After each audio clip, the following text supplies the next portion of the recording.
Assalamualaikum dan selamat sejahtera. Topik kita hari ini adalah penetapan matlamat, goal setting. Okey, definisi penetapan matlamat ialah dibentuk berdasarkan matlamat objektif dan matlamat subjektif. Okey, matlamat objektif yang kita tetapkan pada spesifik masa dan standard. Okey, contoh dia turunkan berat badan 10 kilo dalam masa 2 bulan. Okey, itu realistik. Okey, ataupun masuk maraton Tokyo. Apa yang kita kena ada? Latihan 42 km dan modal. So, itu adalah sesuatu matlamat yang awak kena tahu objektif kita. Okey, matlamat subjektif adalah penyataan umum apa impian kita. Okey, yang tak boleh diukur. Contohnya mewakili negara. Kalau nak wakil negara, bukan kita yang decide, tetapi jurulatih kebangsaan yang akan decide untuk atlet yang mana sesuai untuk mewakili negara kita yang tercinta. Ataupun yang paling mudah, terpilih dalam pasukan utama, first 11, first 15, first single. Okay? Itu adalah menunjukkan kita punya matlamat subjektif yang kita tidak boleh ukur tetapi kita inginkan. Jenis-jenis penetapan matlamat ataupun goal setting terbahagi kepada 3. Nombor 1 adalah matlamat hasil, outcome goal. Okey, fokus memperolehi kemenangan, dapatkan pingat ataupun menyertai Ironman. Menang Ironman itu lagi baik. Okey, itu yang membuatkan kita berusaha untuk mencapaikan hasil yang kita nak. Macam Ironman perlu ada basikal, perlu berlari dan paling penting tahu berenang. Saya tak tahu berenang, so saya tak masuklah Ironman. Yang kedua adalah prestasi, matlamat, iaitu performance goal. Pertandingan prestasi yang sebelum ataupun yang pernah kita alami. Okey, maknanya kita kena berusaha untuk memperbaiki prestasi kita ke arah yang lebih baik. Contoh dia sebelum ni lari 100 meter dapat nombor 3 daerah, kita pastikan jadi juara untuk daerah selepas ini. So kita ada matlamat untuk meningkatkan prestasi kita. Yang ketiga adalah matlamat proses ataupun process goal. Ini yang selalu jurulatih luar kata, trust the process, trust the process. Atlet nak buat yang terbaik setiap masa nak masuk final. Okey, lepas tu kita kena pastikan yang kita berjaya achieve target itu. Ataupun kita berenang.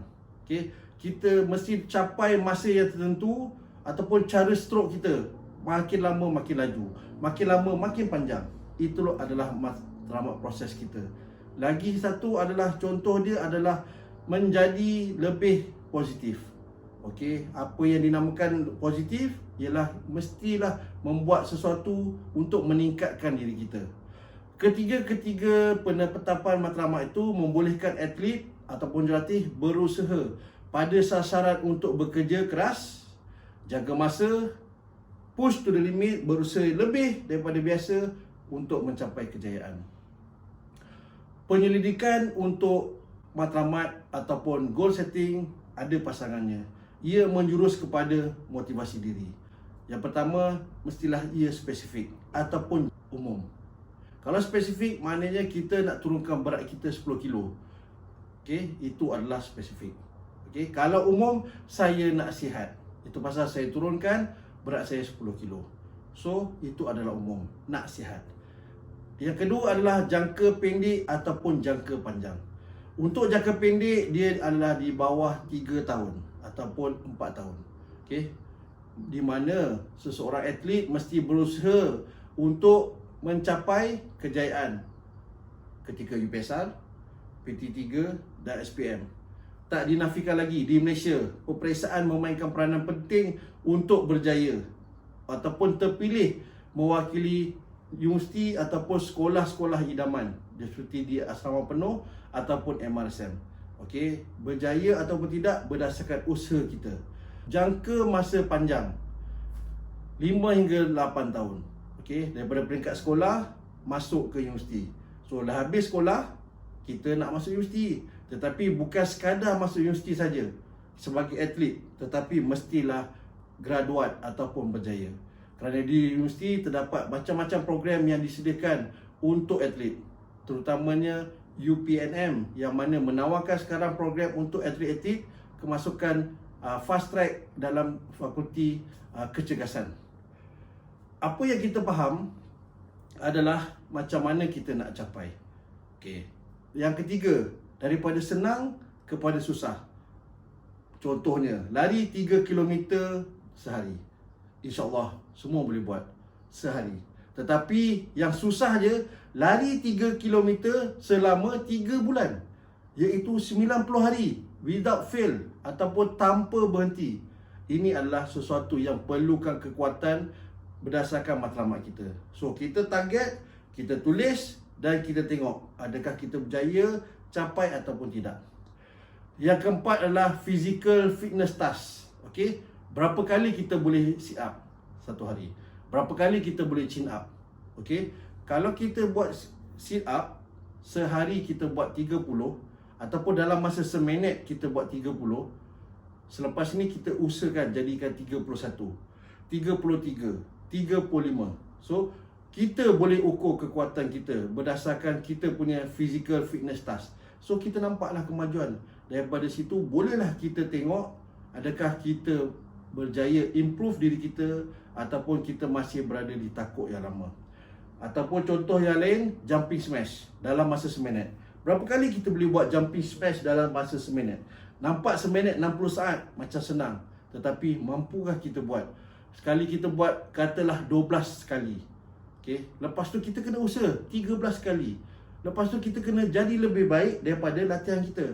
Sehinggalah kita tahu kekuatan kita di mana. Yang terbaik dalam penetapan matlamat adalah daripada pendek ke panjang. Daripada sederhana ke susah. Ikut kemampuan atlet. Yang kena masuk periodization pula. Okay? Itu yang kita kena faham. Adalah ukuran diri sendiri. Yang mana bersesuaian.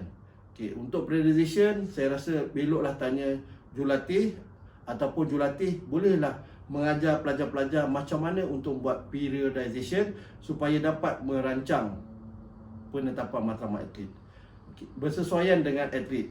Okay, kajian menunjukkan hasil dan proses memberi kesan psikologi lebih baik. Nombor 1 adalah hasil, nombor 3 adalah proses. Kombinasi dua-dua akan memberikan kesan psikologi yang lebih baik. Seterusnya adalah prinsip penetapan matlamat. Yang pertama, matlamat mestilah khusus. Okey, coach suruh buat yang terbaik, tapi apa yang terbaik tak tahu. Yang boleh diukur dengan pemahaman atlet. Contoh dia, miss tackle. Kalau coach rugby kata buat yang terbaik, buat yang terbaik, lari tak jatuh pun terbaik juga. Okey, try pun terbaik juga. Okey, tackle pun terbaik juga. Tapi bagi sesuatu yang atlet boleh faham, hari ni awak jangan miss tackle. Okey, itulah yang terbaik untuk hari ni supaya pelajar-pelajar ataupun atlet faham. Oh, hari ni kita tidak boleh miss tackle supaya kita menjadi lebih baik.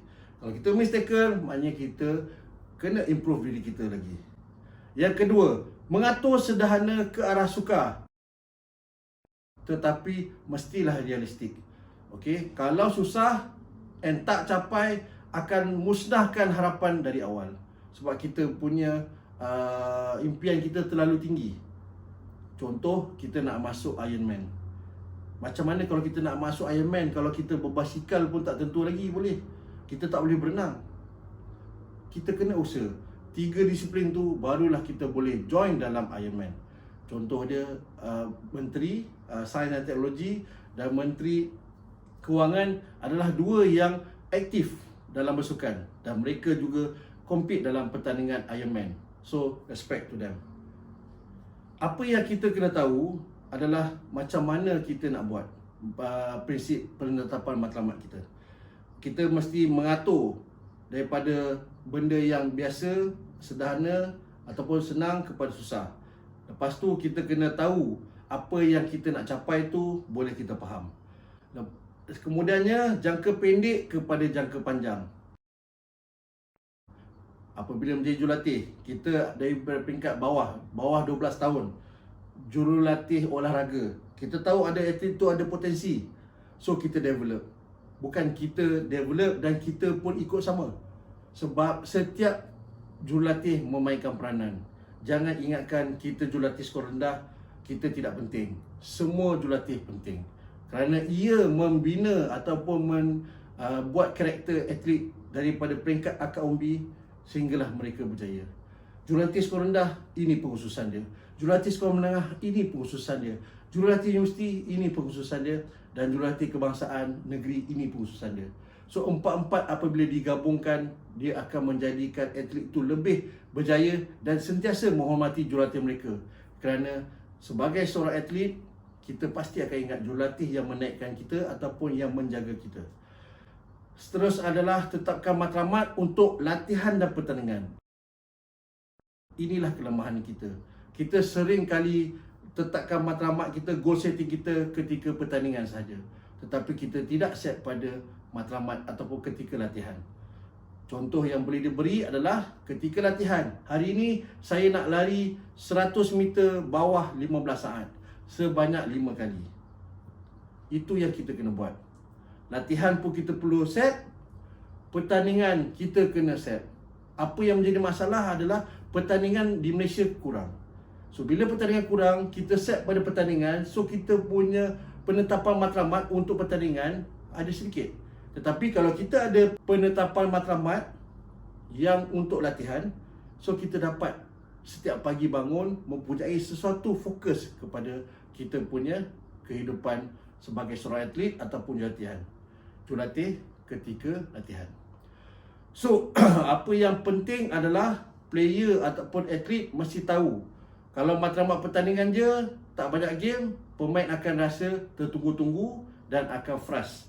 Tetapi kalau dengan latihan, pemain ataupun jurulatih dapat menggunakan masa setiap hari untuk set goal ataupun matlamat yang baru untuk meningkatkan prestasi atlet tersebut. Okey, catat matlamat kita. Di Malaysia, pernahkah kita datang latihan membawa buku, membawa kertas untuk menulis apa yang kita berlatih pada hari tersebut? Apa yang kita ingin capai pada hari tersebut? Ada certain ataupun sebilangan jurulatih yang membawa nota. Tetapi bukan semua. Kita mesti mulakan daripada bawah ke atas. Maknanya daripada peringkat grassroots hinggalah ke peringkat kebangsaan.